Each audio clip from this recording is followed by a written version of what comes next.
మహాలయ అమావాస్య. అసలు ఈ రోజున ఏం చేయాలి? ఎవరి కోసం చేయాలి? ఆడవారు, మగవారు ఇద్దరూ చేయొచ్చా? ఈ మహాలయ పక్షాలలో ఆడవాళ్ళు చేయవలసిన విధి విధానాలు, దీనికి సంబంధించిన ఒక పురాణ కథ ఇప్పుడు వివరంగా తెలుసుకుందాం. మహాలయ అమావాస్యను పితృదేవతలకు ప్రత్యేకమైన రోజుగా భావిస్తారు. ఆశ్వయుజ మాసం ప్రారంభానికి ముందుగా వచ్చే ఈ అమావాస్యను మహాలయ అమావాస్య అని అంటారు. ఈ రోజులలో శ్రాద్ధ, తర్పణం, దాన ధర్మాలు చేయడం చాలా ముఖ్యమైనదిగా శాస్త్రాలు పేర్కొంటాయి. ఈ రోజున పితృదేవతలు భూమి మీదకి వచ్చి తమ సంతతి చేసే శ్రాద్ధ, తర్పణం ద్వారా తృప్తి చెందుతారని విశ్వసిస్తారు. పితృదేవతలు సంతోషిస్తే కుటుంబంలో ఆరోగ్యము, ఆయురారోగ్యాలు, ఐశ్వర్యము, సుఖ సమృద్ధి కలుగుతుందని శాస్త్రాలు చెబుతూనే ఉంటాయి. ఈ రోజున తర్పణం, పిండ ప్రదానం, వ్రతాలు, దాన ధర్మాలు చేయడం వలన పితృరుణం తగ్గుతుంది.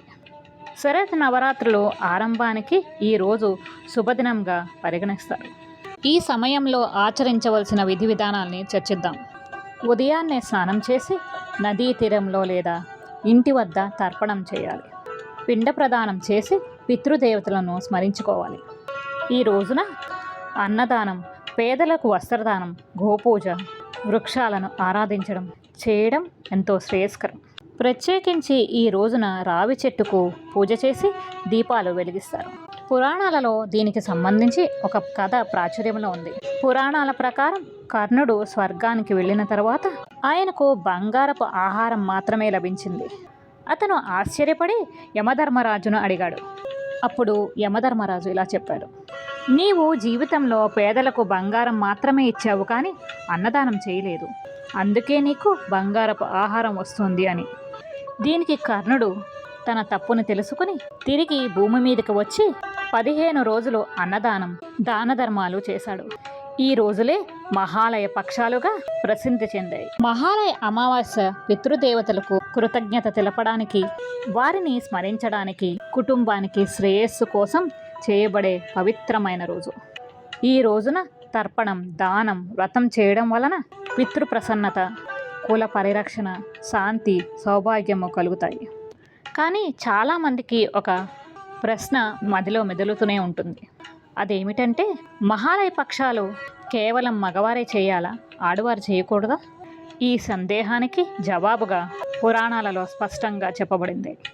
పురాణాలలో మహాలయ అమావాస్య పితృపక్ష సమయంలో మహిళల ప్రాధాన్యత గురించి ప్రస్తావన ఉంది. తర్పణం చేయడం సాధారణంగా పురుషుడు బాధ్యత అయినప్పటికీ మహిళలు వంట చేయడం, దాన ధర్మాలు చేయడం, పూజలో పాల్గొనడం ద్వారా పితృదేవతలను సంతోషపరచగలరని పురాణాలు చెబుతున్నాయి.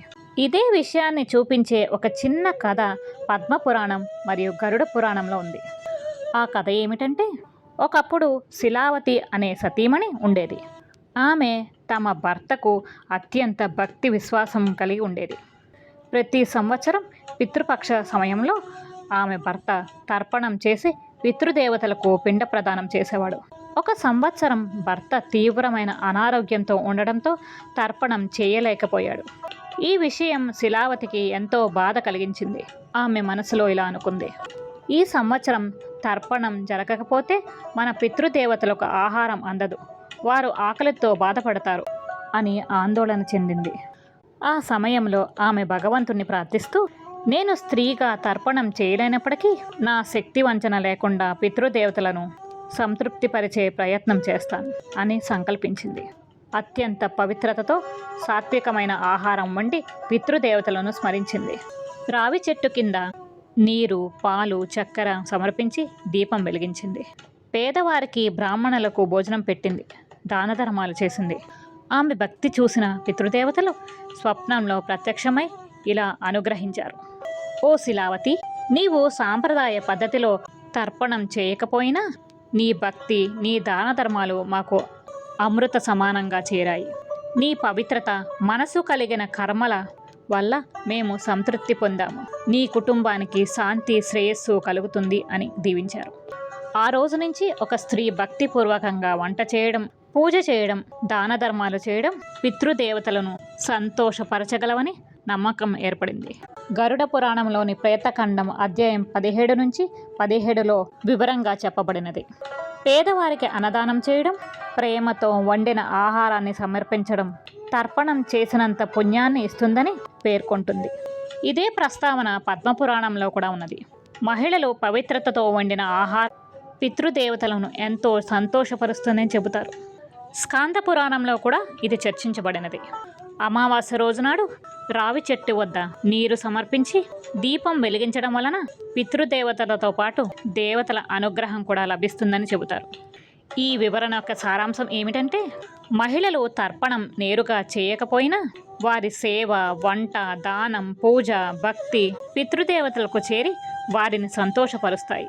ఈ కర్మల ద్వారా కుటుంబానికి శాంతి, శ్రేయస్సు లభిస్తుందని పురాణాలు స్పష్టంగా చెబుతున్నాయి. హరే కృష్ణ.